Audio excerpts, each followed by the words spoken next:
My name is George Wilkerson, and I will be reading a poem from my collection called Interface. So the name of the poem is The Invisible Crayon, a creation story. Section 1. 9, 6, 5, 4. Our ages, our degree of ignorance, our thermometer counting down.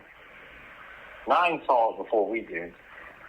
We didn't know the ominous significance of dueling gray-black, but he did.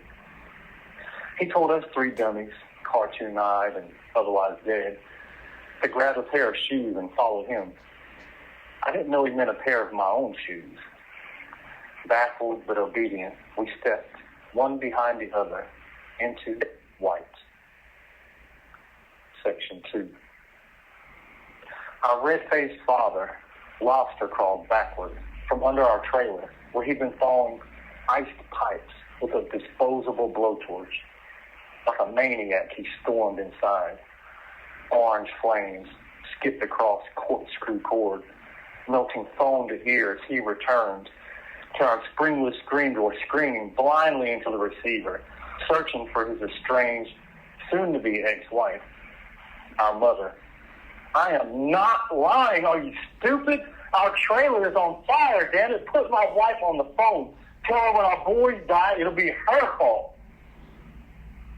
Our cool dad had disappeared into that cold, dark hole beneath our home. Mortal fear had scampered out, found its feet, and dipped into the blaze to reemerge, a glistening, hairless, superheated fusion of shame, anger, blame. Section 3. Curious and excited, bare feet burning in snow. My dad's shoes worn as mittens. I met my soul.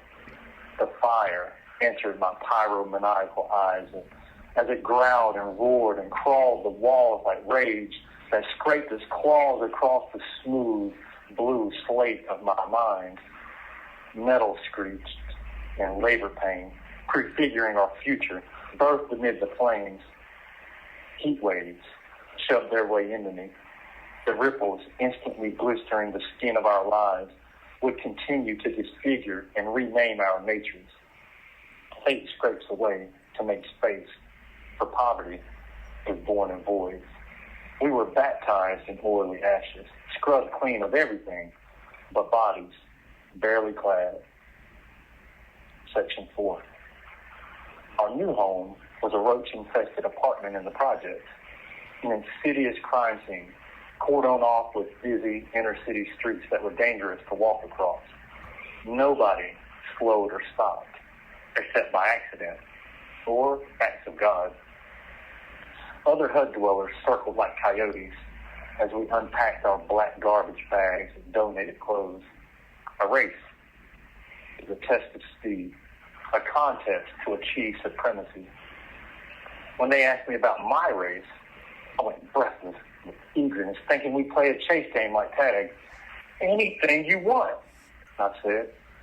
They laughed, so I spat in my hand and jabbed it out like I'd seen on TV. One kid's earnest interest in my heritage grinned and shook my slimed palm. Then he spat in my face, confusing me. The first punch opened my eyes to where they stood about Koreans, even as one began to blacken shut. Racism involves the idea that one's own race is superior by nature. I glared up from a knobby knee. Their squints burst open when I exploded to my feet. A race is also a group of people united, usually by common interests, ideals, or culture. I thrust my virgin fist to draw a bloody line above his eye to show them I empathized with violence, just like my father secretly had been teaching my brothers and me with beatings, with increasing regularity. He was proud too proud to admit he couldn't protect his kids from himself. As I got older, my soft pink knuckles tingled and swelled like erectile tissue, throbbed rock hard with purplish calluses. Section 5. I was a cute kid, before the accident somehow made me ugly. I could tell by the way they looked at me sideways with twisted faces. Their lips turned up when I came anywhere near them. I didn't know being poor was sin. I wore my Salvation Army clothes loosely but obviously, extra baggy for room to grow in, like wrinkled folds of skin left in the wake of extreme weight loss sagging on my bony body. Scarred and blemished by bland, no-name brands that were coarse and itchy and smelled of 20-year-old mothballs. I was the same kid, but different. They were the same classmates, yet I was somehow now beneath them. I explained, sure, these chunky gray sneakers with Velcro straps really are my dad's, making me take retarded steps to keep my feet in them, knees bent and tilted in, me hobbling like a wounded pigeon. But my brand new kangaroo tennis shoes with side pockets for pennies got burnt up. I checked. Little asses bounced around with puckered mouths, giggling and pointing. We were friends before Christmas break. Section 6. I had no language for self-perception.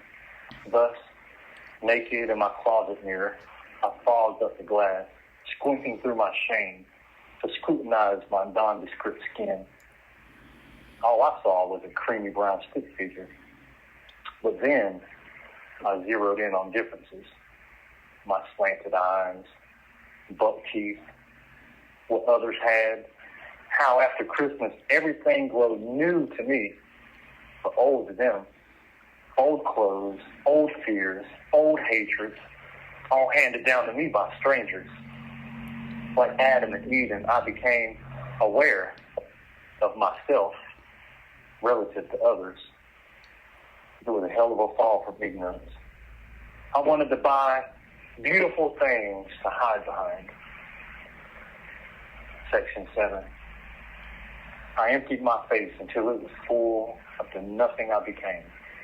The quintessential crayon, a thing, colorless of character, lost in a sea of colors, indistinct from anyone around me. I was them, they were me. I always reminded others of somebody else.